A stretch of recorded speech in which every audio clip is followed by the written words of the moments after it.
चुनाचे पे दर पे वही आने लगी। इन आयत से आप सल्लल्लाहु अलैहि वसल्लम की रिसालत शुरू हुई। आप सल्लल्लाहु अलैहि वसल्लम की ये रिसालत आप सल्लल्लाहु अलैहि वसल्लम की नबूवत के इतने दिनों बाद शुरू हुई जितने दिनों वही बंद थी।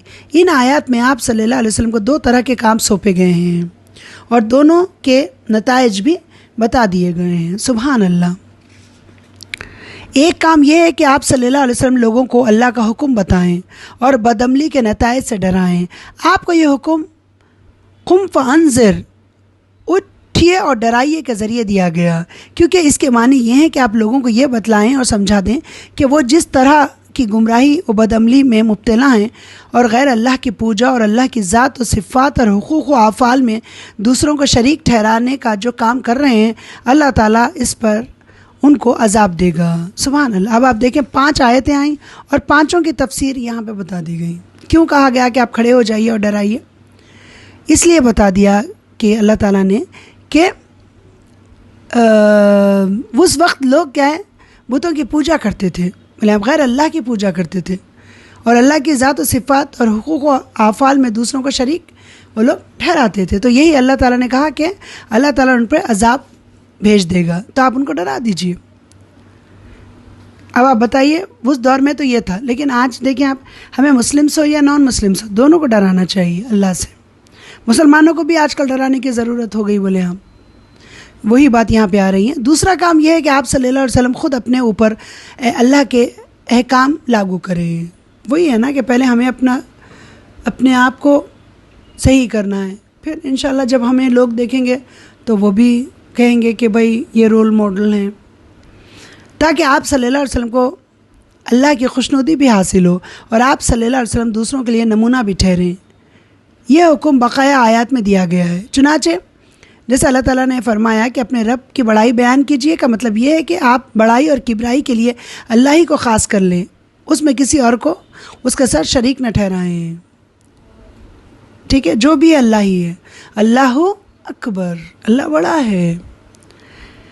और यहाँ पे जैसा बताया गया कि अपने कपड़े पाक रखिए, का मानी ये है कि कपड़े और जिस्म पाक रखिए, क्योंकि अल्लाह के सामने निजास्त और गंदगी के साथ खड़े होना ठीक नहीं। अब आप यहाँ पे बता दिया। और ये भी इसके मानी है कि रूह को पाक और मुनज़्ज़ा रखें। और जैसा अल्लाह ताला यहाँ पे फरमाते हैं कि गंदगी से दूर रहिए, अल्लाह की नाराज़गी और अज़ाब के असबाब से कौम की बदअमलियों, गंदगियों और आलूदगियों से अलग हो जाएं। इसका मतलब हमारे पे भी ये लागू होता है कि गंदगी एक मानो में तो आप वो गंदगी होती है जो हमारे कपड़ों पे लगी होती है या कहीं आप बैठते हैं तो वो होती है, लेकिन यहाँ पे अल्लाह ताला ने ये भी कहा और उसके साथ अल्लाह ताला क्या फरमा रहा है कि आलूदगी उसे ही कहते हैं, पोल्यूशंस बोले आप, गंदगी। तो आप ये भी गंदगी हैं और यहाँ पे जो बात बताई गई है कि गंदे आमाल से भी आप दूर रहें। और यहाँ पे जैसा बताया गया कि इसका मतलब यह है कि दुनिया में एहसान के बदले की ख्वाहिश और उम्मीद ना रखें, बल्कि ये समझ लें कि ये मुश्किलात और आजमाइशों का रास्ता है और लिहाजा अपनी कौम का दीन छोड़ने और एक अल्लाह की तरफ बुलाने पर तकालीफ और दुश्वारियाँ सहने के लिए तैयार रहें। सुभान अल्लाह। अब यहाँ पे क्या बात बताई गई, आप बोलें? यहाँ पे आपको ये बताया गया है और अगली आयत में आप देखें ये बताया गया कि वला तमनुन तस्तक्सिर, इसका मतलब क्या है? और एहसान करके ज़्यादा लेने की ख्वाहिश न कीजिए। का मतलब यह है कि इस दुनिया में एहसान के बदले की ख्वाहिश और उम्मीद ना रखें, और बल्कि ये समझ लें कि ये मुश्किलात और आजमाइशों का रास्ता है, लिहाजा अपनी कौम को दीन छोड़ने और एक अल्लाह की तरफ बुलाने पर तकालीफ और दुश्वारियाँ सहने के लिए तैयार रहें।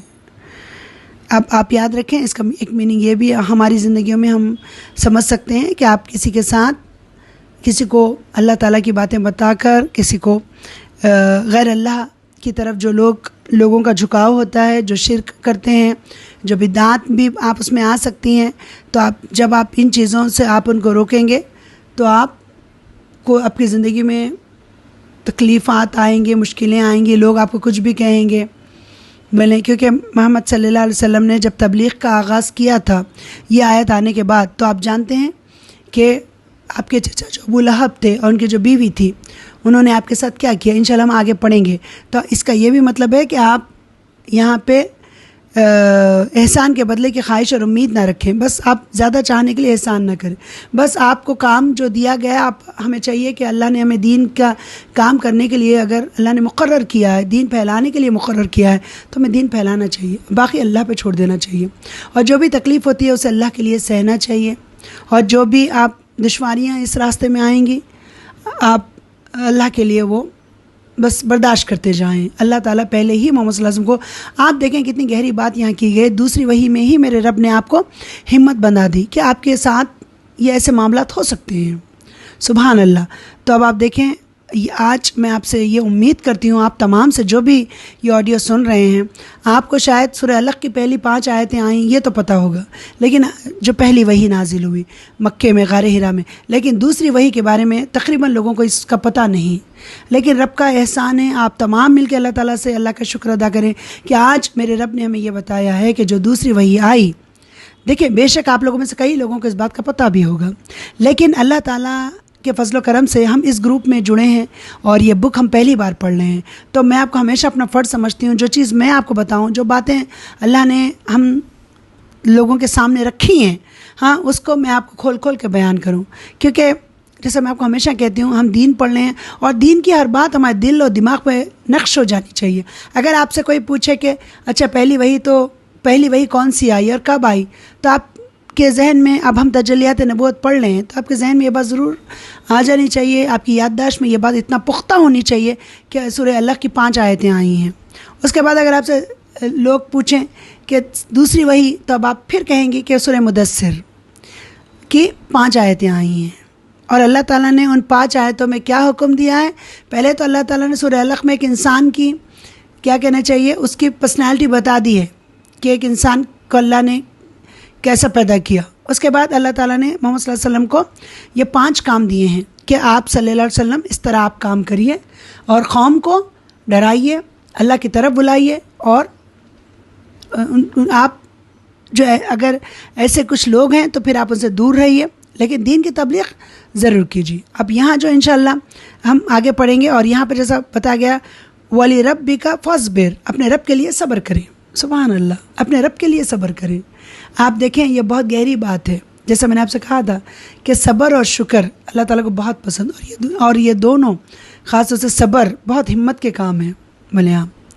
और अल्लाह ताला इन अल्लाह मा साबरीन, सब्र करने वालों के साथ है। आप ऐसे लोगों को दुनिया में आपने मुशाहदा किया होगा कि जो सब्र करते हैं ना, उनकी ज़िंदगियाँ बहुत अच्छी गुजरती हैं।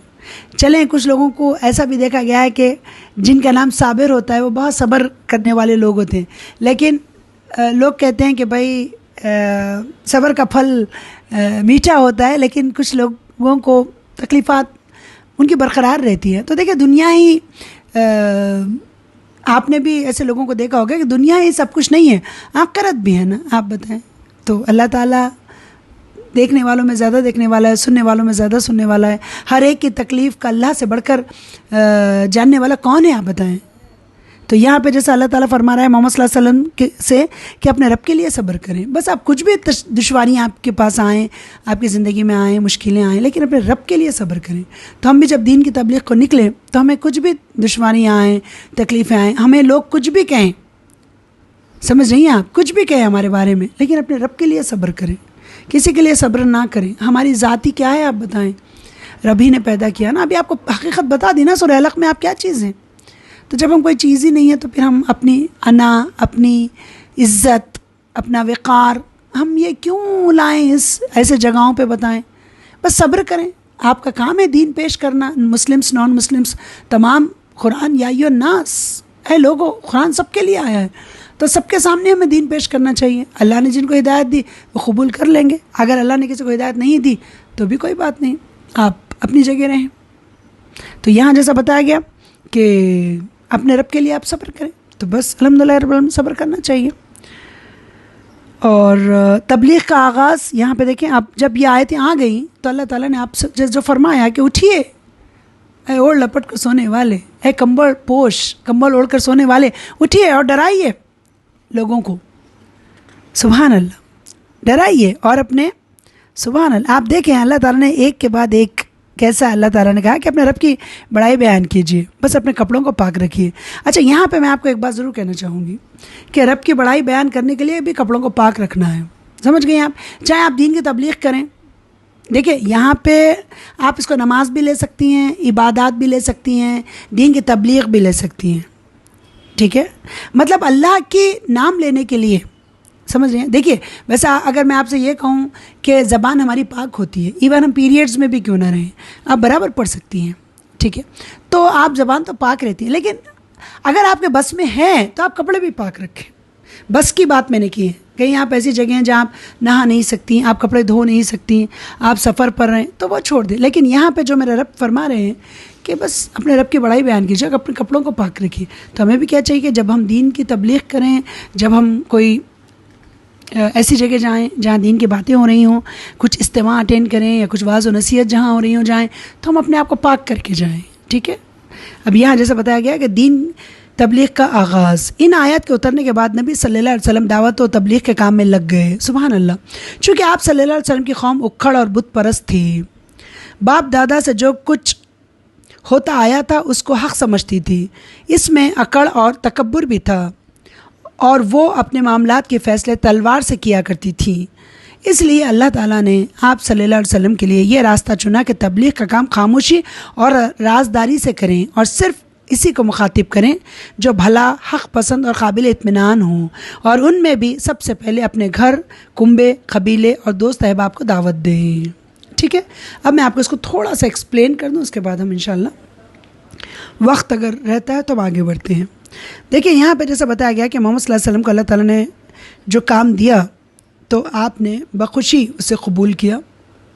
अल्लाह ने जो आपको ज़िम्मेदारी दी बखुशी आपने उसे निभाई, तो आप काम में लग गए। और आप सल्लल्लाहु अलैहि वसल्लम जिस वक्त जो लोग आपके साथ थे मक्के में, वो जो कौम थी उस वक्त की, वो उखड़ और बुत परस्त थे।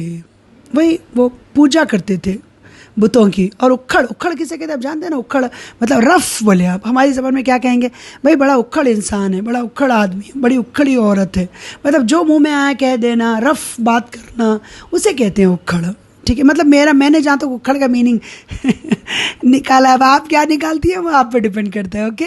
तो यहाँ पे जैसा बताया गया उखड़ और बुत परस्त थे, बाप दादा से जो कुछ होता आया उसी को हक़ समझते थे। हमारे पास भी होते हैं ना ऐसे लोग, नहीं होते हैं? हम बताएं, कभी आपका सामना नहीं हुआ?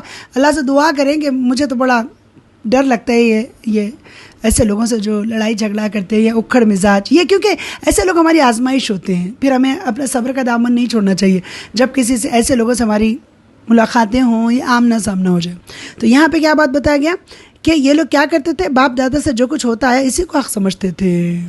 हमारे पास भी क्या होता है, नहीं हमारे अम्मी के दौर में फातिहा दिलाते थे, अब हम भी दिलाएंगे। हमारे बाबा के दौर में हम जगने की रात मनाते थे, हम भी करेंगे। तो बस आप ये बाप दादा की बात हक़ समझी जाती है, बोले आप अल्लाह और उसके रसूल की बात को हक़ समझना चाहिए। तो यहाँ जैसा बताया गया, इसमें अकड़ और तकब्बुर भी था, और वो अपने मामलात के फैसले तलवार से किया करती थी। क्या मतलब है इसके? बस वो लोग लड़ाना ही जानते थे, क़त्ल व गारतगिरी ही वो करना चाहते थे, बोले हम। तो अल्लाह ताला ने क्या किया, और आप देखें अल्लाह ला युफ़सिदु फ़िल अर्ज़, अल्लाह कहते हैं कि मेरी ज़मीन पे लड़ाई झगड़ा मत करो।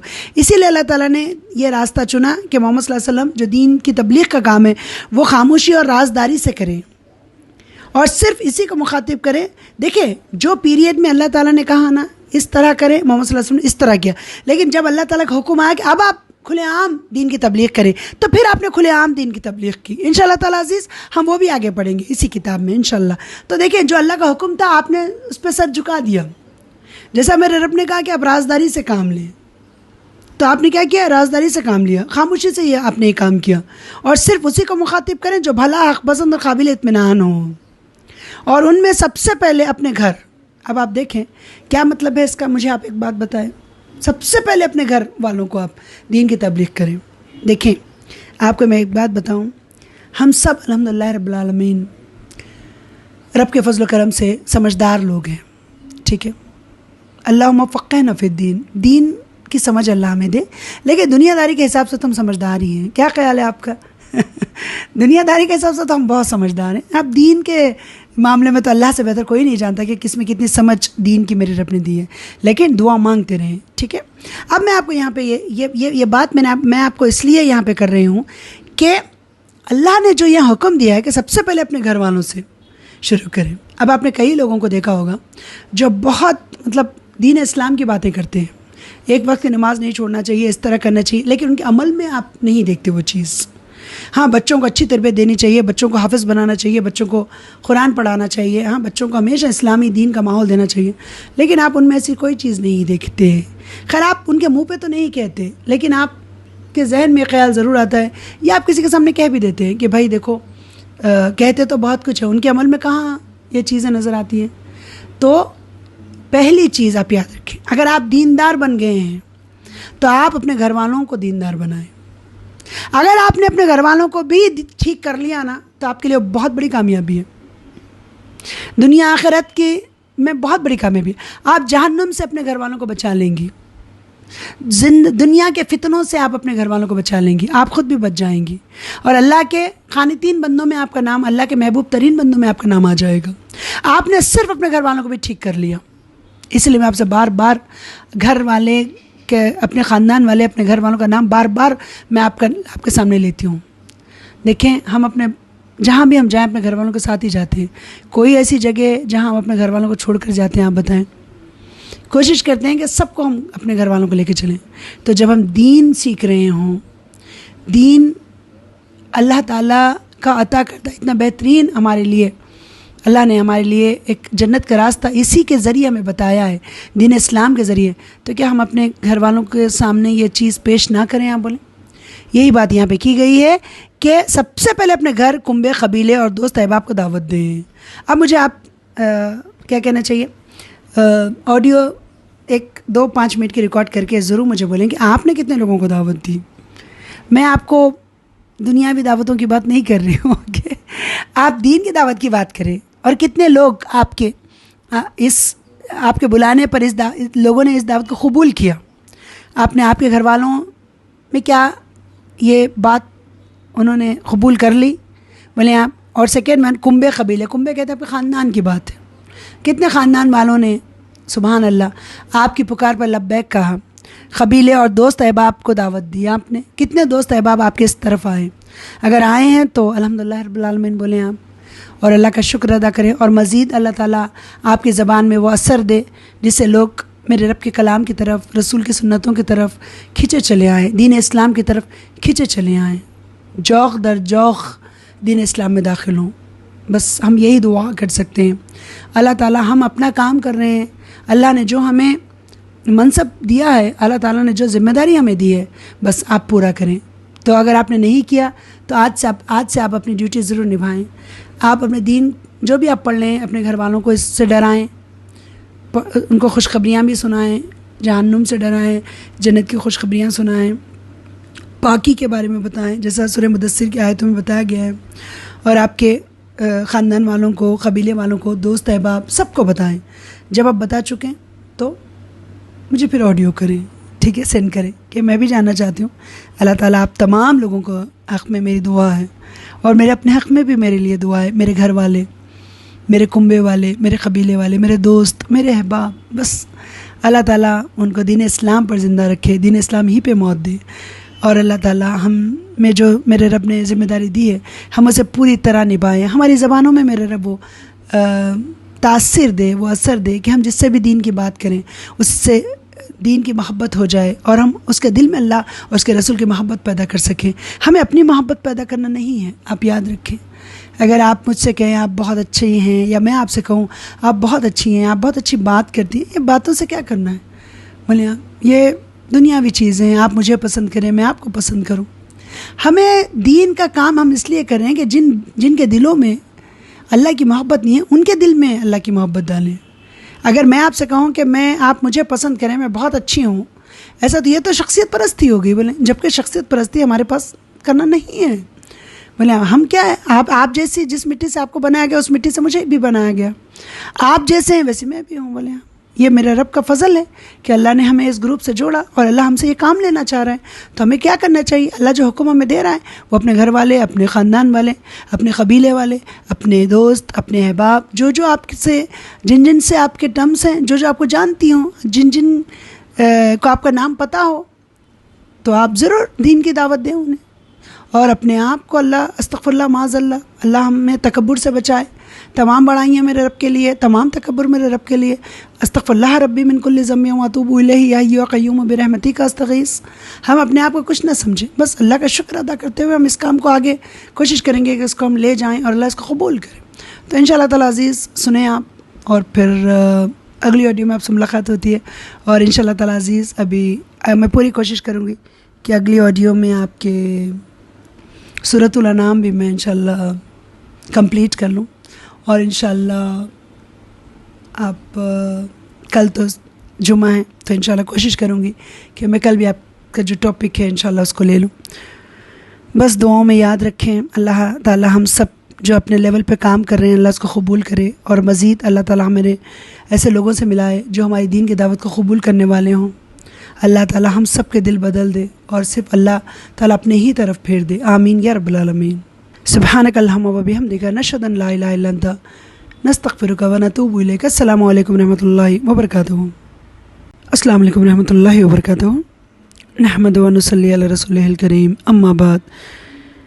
फ़अऊज़ु बिल्लाहि मिनश शैतानिर रजीम। बिस्मिल्लाहिर रहमानिर रहीम। रब्बी इश्रह ली सदरी व यस्सिर ली अमरी वहलुल उक़दतम मिन लिसानी यफ़क़हू क़ौली।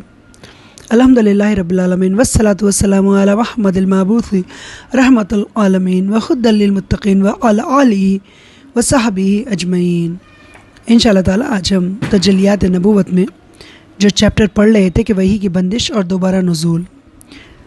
अल्हम्दुलिल्लाह लास्ट ऑडियो में मैंने आपको यही सेंड किया था कि मोहम्मद सल्लल्लाहु अलैहि वसल्लम पर जब पहली वही नाजिल हुई, उसके बाद अल्लाह ताला ने कुछ मुद्दत के लिए, कुछ रोज़ के लिए अल्लाह ताला ने वही का नुज़ूल रोक दिया था। तो क्योंकि मोहम्मद सल्लल्लाहु अलैहि वसल्लम के दिल में जो डर और खौफ था वो निकल जाए, और उसके बाद आपके दिल में दोबारा वही का शौक़ पैदा हो। और उसी तरह मोहम्मद सल्लल्लाहु अलैहि वसल्लम आप वही का इंतज़ार, उसके बाद आपका जब डर निकल चुका तब वही का इंतज़ार करने लगे।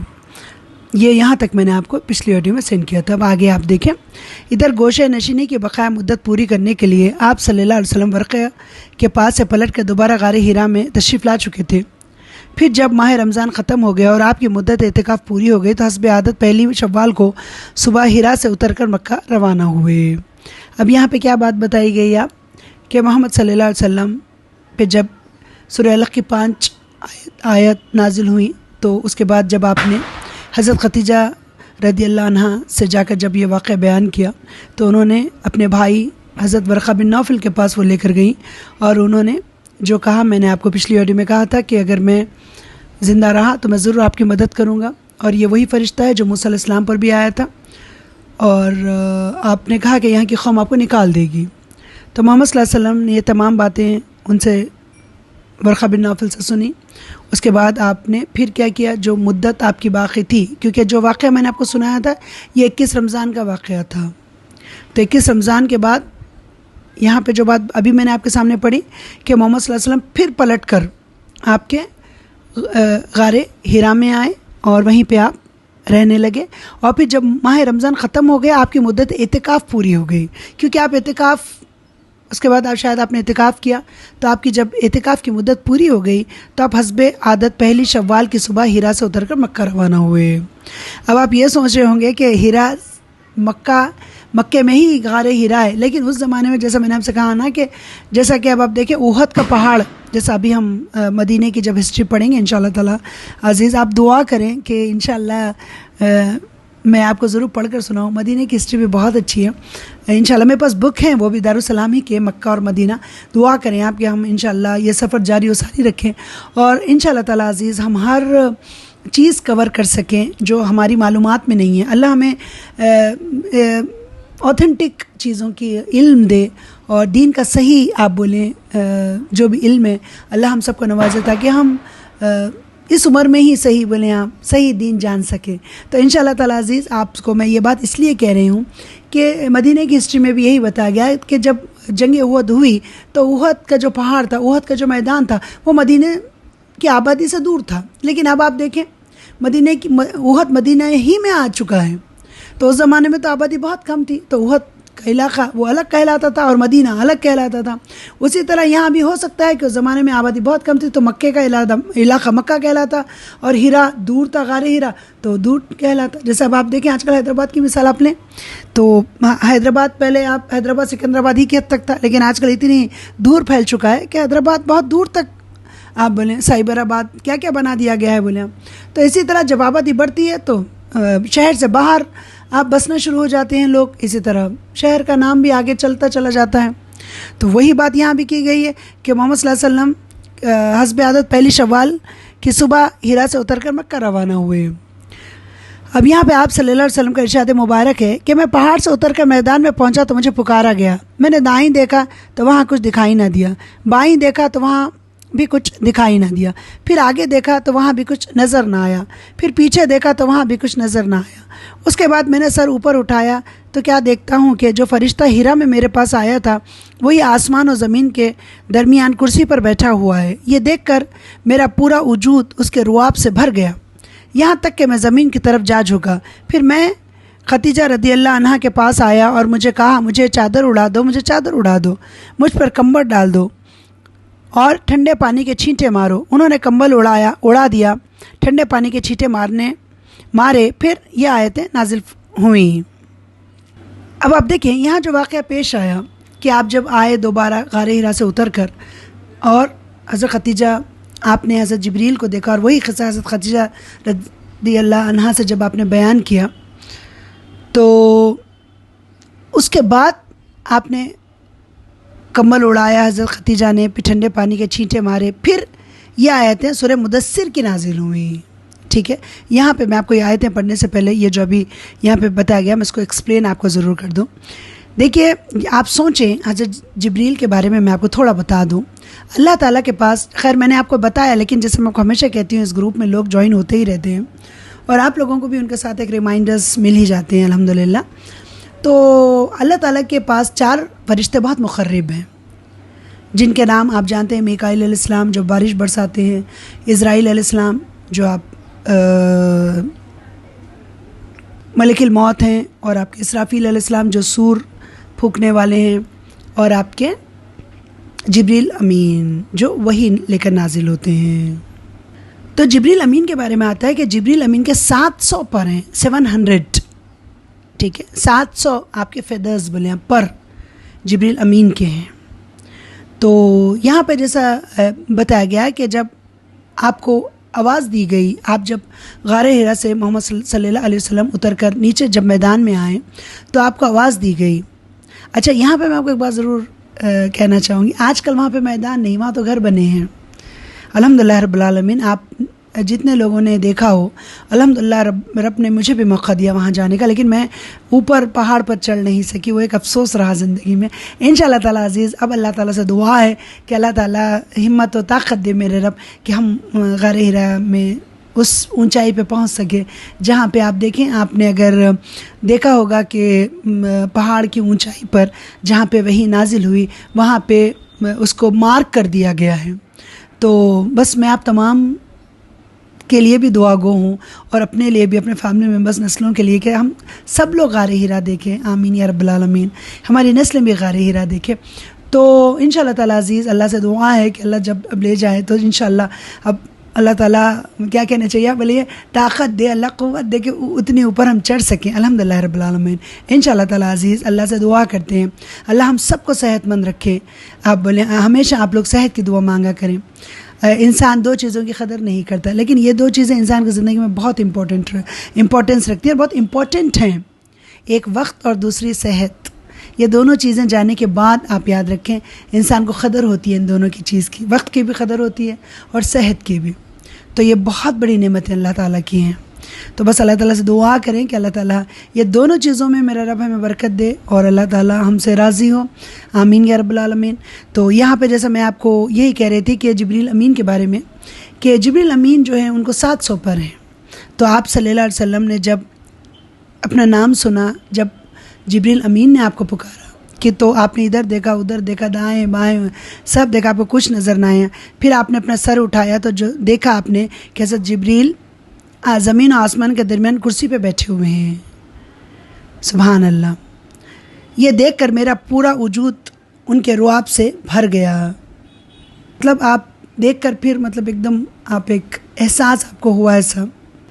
यहाँ पे देखिए मैं आपको थोड़ा सा हिस्सा आपके इसमें रहीक़ अल मख्तूम में है, इससे ज़रूर मैं आपको इस बारे में कहना चाहूँगी। यहाँ पे जैसा बताया गया, आप देखें, वही जब बंद हुई तो मोहम्मद सल्लल्लाहु अलैहि वसल्लम इस कदर गमगीन हुए कि कई बार बुलंद व बाला पहाड़ की चोटियों पर तशरीफ़ ले गए कि वहाँ से लुढ़क जाएं। लेकिन जब किसी पहाड़ की चोटी पर पहुँचे कि अपने आप को लुढ़का लें तो हज़रत जिब्रील अलैहिस्सलाम नमूदार हुए और फरमाते हैं, ए मोहम्मद, आप अल्लाह के रसूल बरहक़ हैं और इसकी वजह से आपका अस्तराब थम जाता, नफ्स को करार आ जाता और आप वापस आ जाते। फिर जब आप सल्लल्लाहु अलैहि वसल्लम पर वही की बंदिश तूल पकड़ जाती तो आप सल्लल्लाहु अलैहि वसल्लम फिर इसी जैसे काम के लिए निकलते। लेकिन जब पहाड़ की चोटी पर पहुँचते तो हज़रत जिब्रील अलैहिस्सलाम नमूदार होकर फिर वही बात दोहराते। अब यहाँ पे यही बताया गया कि आप बहुत गमगीन रहने लगे, तो आपने सोचा कि पहाड़ से अपने आप को लुढ़का लें नीचे, लेकिन हज़रत जिब्रील ने आपको हमेशा आपकी हिम्मत बनाई और कहा कि ए मोहम्मद सल्लल्लाहु अलैहि वसल्लम, बेशक आप अल्लाह के रसूल हैं। और यहाँ पे आप देखें, जो मैं आपको जो कहना चाहती थी वो मैंने आपको इसलिए ये बुक में से मैंने आपको बात की। मैं आपको ये बताना चाह रही थी, हज़रत जिब्रील अमीन के जो पर थे उससे आप उफ़क़ तक पहुँचा गए थे। तो आप सोचें हज़रत जिब्रील अलैहिस्सलाम के पर कैसे होंगे। सुभान अल्लाह। तो इसी के लिए मैंने आपको ये पढ़ के सुनाया था। तो यहाँ पे जैसा मैं आपको फिर वापस अपने टॉपिक पे इंशाल्लाह हम आते हैं। यहाँ पे जैसा मैंने आपको बताया कि जब दूसरी वही आई कुछ दिन बाद, और जैसा कि रहीक़ अल मख्तूम में भी यही आता है कि वही महीना जब आप रमज़ान का महीना था, मोहम्मद सल्लल्लाहु अलैहि वसल्लम जब गए तो जब ईद के दिन आप वापस आए तो इसीलिए वही आने की वजह से पहली वही जो आई आप उससे लेकर जो आपके पहली शवाल से पहले तक के, इसीलिए उस जो 10 दिन को अहमियत दी गई है जो हम एतिकाफ़ के तौर पे मनाते हैं। अगर चाहते हैं तो हम एतिकाफ़ पहले रमज़ान से भी, कोई बंदा पहली रमज़ान से 10 रमज़ान में, आपके 11 रमज़ान से 20 रमज़ान, 21 रमज़ान से आप समझे 30 रमज़ान तक भी कर सकता था। लेकिन उस अशरे को इसीलिए अहमियत दी गई कि आप मोहम्मद सल्लल्लाहु अलैहि वसल्लम पे वही नाजिल हुई है जो अल्लाह पाक की तरफ से, आप बोलें 5 आयतें बहुत इम्पॉर्टेंट अल्लाह ने उन्हीं दिनों नाजिल की। तो इत्तिकाफ़ का इससे बहुत क्या कहना चाहिए, बड़ा कनेक्शन है। आप बताएं। अच्छा, यहाँ पे मैं आपको एक बात ज़रूर आपको कहना चाहूँगी। लोग इत्तिकाफ़ मोहम्मद सल्लल्लाहु अलैहि वसल्लम ने, लोग भी करते हैं, मोहम्मद सल्लल्लाहु अलैहि वसल्लम की सुन्नत को फॉलो करते हैं, 20 दिन का भी इत्तिकाफ़ करते हैं। क्योंकि मोहम्मद सल्लल्लाहु अलैहि वसल्लम जिस साल आपकी वफ़ात होनी थी उस साल आपने 20 दिन का इत्तिकाफ़ किया था।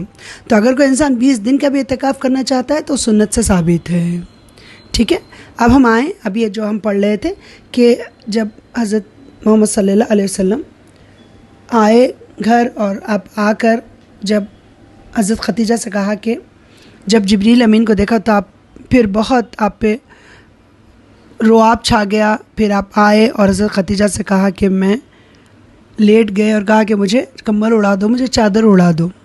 जब आप कम्बल और चादर ओढ़ कर लेट गए तो जब ये आयतें आई, सुभान अल्लाह, क्या आयतें थी वो आप देखें यहाँ पे, सूरह मुदस्सिर की, या अय्युहल मुदस्सिर, सुभान अल्लाह, ए कपड़ा ओढ़ने वाले, ए कंबल पोश, खुम फ़अंज़िर, सुभान अल्लाह, खड़े हो जाइए और डराइए, वरब्बुका फ़कब्बिर, और अपने रब ही की बढ़ाइयाँ बयान कीजिए, वसियाबका फ़तहिर, अपने कपड़ों को पाक रखिए, सुभान अल्लाह, वरुज्ज़ा फ़हजुर, नापाकी को छोड़ दीजिए। आप देखें अल्लाह ताला ने पहले सूरह अलक़ की आप आयतें नाजिल फरमाई और यहाँ पे भी फिर 5 आयतें नाजिल फरमाई। ठीक है, अब आप देखें ये जो 5 आयतें नाजिल फरमाई, इसीलिए इस सूरत को मक्की कहा गया है। और ये 5 आयतों में आप देखें अल्लाह ताला ने कितने बेहतरीन अंदाज में उम्मत की तरबियत की है कि ऐ ओढ़ लपट कर सोने वाले, ऐ कंबल पोश, बोले हम खड़े हो जाइए और डराइए। सुभान अल्लाह, खड़े हो जाइए और डराइए। अपने रब की और अपने रब की बड़ाइयाँ बयान कीजिए। क्या हुक्म मिला है हम सबको? बोले आप जितना सोना है उतना सोएं। जब मेरे रब ने आवाज़ दी इबादत का जब वक्त हो तो आप खड़े हो जाइए और डराइए और अपने रब ही की बड़ाइयाँ बयान कीजिए। अब अगर इस आयत को हम अपनी ज़िंदगियों में लेते हैं तो हमें किसको डराना चाहिए? अपने आप को भी डराना चाहिए और अपने बच्चों को भी डराना चाहिए। जो दीन की तरफ नहीं अभी उनका लगाव हुआ, दीन से, दीन की तरफ उनका झुकाव नहीं हुआ, उन्हें भी आप डराना चाहिए और अपने रब की बड़ाइयाँ बयान कीजिए। अपनी बड़ाइयाँ नहीं कि हम ये हैं हम वो हैं, ऐसे नहीं। अल्लाह ही की बड़ाई, हर जगह अल्लाह ही की सुभान अल्लाह बड़ाई। व रब का आप देखें अल्लाह ताला ने दूसरी वही में ही फरमा दिया कि व रब का फ़कब्बिर, बस अपने रब की बड़ाई बयान कीजिए और उसके बाद अपने कपड़ों को पाक रखिए। बस अब आप देखें कई लोगों को आपने भी देखा होगा कि नमाज वही कपड़ों में पढ़ लेते हैं जो 1-2 दिन से पहना हो, आप बोलें। और अल्लाह ताला यहाँ पे क्या फरमा रहा है? अपने कपड़ों को पाक रखिए। तो क्या ऐसा करना चाहिए आपकी नज़र में? नहीं। देखिए मैं तो आपसे यही कहना चाहूँगी कि नॉन मुस्लिम्स को आप देखें वो कैसा रोज़ डेली आप वो लोग नहाते हैं वलियाम, और गंदगी वो हैं, बेशक वो काफिर लोग हैं, लेकिन वो अगर आप उनकी पाकी को देखें, सुबह उठें, देखें मुसलमान, आपने शायद मुसलमानों में कोई भी बहुत, मतलब मेरा अपना ज़ाती ख़्याल है, जितने लोगों को मैंने देखा है, हर कोई फजर की नमाज़ मुसलमानों में नहीं पढ़ता। मेरी बात से आप भी मुत्तफ़िक़ होंगे। कुछ लोग उठ के भी पढ़ते हैं, कुछ लोग नमाज फजर की पढ़ते ही नहीं हैं। लेकिन आप नॉन मुस्लिम्स को देखें, क्योंकि मेरे अपने दोस्त काफ़ी, मेरा इस माहौल में आप जानते हैं स्कूल हो कॉलेज हो ऐसे फ्रेंड्स बनते ही रहते हैं, तो रोज़ सुबह आप यकीन करें वो लोग कहते हैं कि रोज़ सुबह वो उठ के वो लोग अपने यहाँ किचन में, आप हैरत करेंगे, किचन में वो लोग नहीं जाते। सुबह उठने के बाद वो लोग पहले आप नहाते हैं, आप उसके बाद वो अपनी जो भी उनकी पूजा पाठ होती है वो करके वो अपनी किचन में लाइट ऑन करते हैं। तो आप सोचें मुसलमानों को ये चीज़ मुसलमानों को नहीं अपनानी चाहिए कि हम सुबह उठें और आप अल्लाह की नमाज़ पढ़ें और आप देखें कि वो किचन में आप हमारे मुसलमानों में क्या होता है, सुबह उठते ही आप मुंह, कुछ लोग तो मुंह भी नहीं धोते हैं, सीधा किचन का रुख करते हैं। बताएं, खाना पीना इतना ज़रूरी है मेरे रब की याद से ज़्यादा? आप बताएं, मुंह हाथ धो भी लिया तो नमाज ना रोज़ा, सीधा सुबह पकाने की फ़िक्र। हम इसी पकाने, खिलाने, खाने में क्या आप दुनिया से रुखसत हो जाएंगे? अल्लाह ताला जब यहाँ पे फरमा रहा है कि अपने कपड़ों को पाक रखिए, आप बोले हम दिन भर ठहर कर पकाते हैं, तो क्या हमारे कपड़े पसीने में हम शराबोर नहीं होते? हमें कपड़े चेंज नहीं करना चाहिए? आप बताएं। अगर हम पाकी आधा ईमान है, अल्लाह पाक है, पाकी पसंद करता है, आप अपने जहन में ये बात ज़रूर रखें। और फिर मैं आपको यहाँ एक बात ज़रूर कहना चाहूँगी, आजकल तो इतनी, आप बताएं, हर अमीर हो या गरीब हो, हर घर में वॉशिंग मशीनें हैं। कौन सा बंदे को हाथ पे कपड़े धोना पड़ता है? आप बताएं कि पानी का प्रॉब्लम, पहले पानी का प्रॉब्लम था, आप बताएं आजकल गरीब हो या अमीर हो, बोरवेल्स हर किसी के घर में है, वॉशिंग मशीन्स हर किसी के घर में। तो अगर रोज़ कपड़े बदले, रोज़ डेली वो नहाएं, ये कम से कम आप सर से नहीं नहा सकती, तो आप सर को छोड़कर अपने जिस्म पे पानी बहाएं। तो आप वो कपड़े अगर वॉशिंग मशीन में डालें, क्या आप एक बटन नहीं दबा सकती? आप बोलें अगर आप पाक रहेंगी तो आप अपने बच्चों को भी पाकी सिखाएंगी ना। जबकि मेरा रब यहाँ पे कह रहा है कि अपने कपड़ों को पाक रखिए। तो क्या बात बताया गया? बोले आप यहाँ कि अल्लाह की बड़ाई बयान कीजिए, अपने कपड़ों को पाक रखिए, नापाकी को छोड़ दीजिए। हम छोड़ते हैं नापाकी को, आप बताएं। जैसे अभी मैंने आपसे कहा, प्लीज़ आप तमाम से मेरी ये रिक्वेस्ट है कि आप लोग खुदा के लिए हाँ इन चीज़ों को बहुत ध्यान दें। और आप देखें हमारे बच्चे हैं, उनको ख़ास तौर से लड़के हों या लड़कियां, उन्हें कहें कि बेटे, कुछ लोगों को थोड़े आप हेल्थ इश्यूज़ भी होते हैं कि भाई सर से अगर नहाते हैं तो सर्दी बैठ जाती है, इस तरह हो सकता है। मैं आपसे ये नहीं कह रही, लेकिन आप जिस्म धोने में कोई तो मसला नहीं होना चाहिए, आप बताएं। और फिर अल्लाह का हुक्म जब आप मानते हैं तो आप सेहतमंद ही रहेंगे ना इंशाअल्लाह ताला अज़ीज़।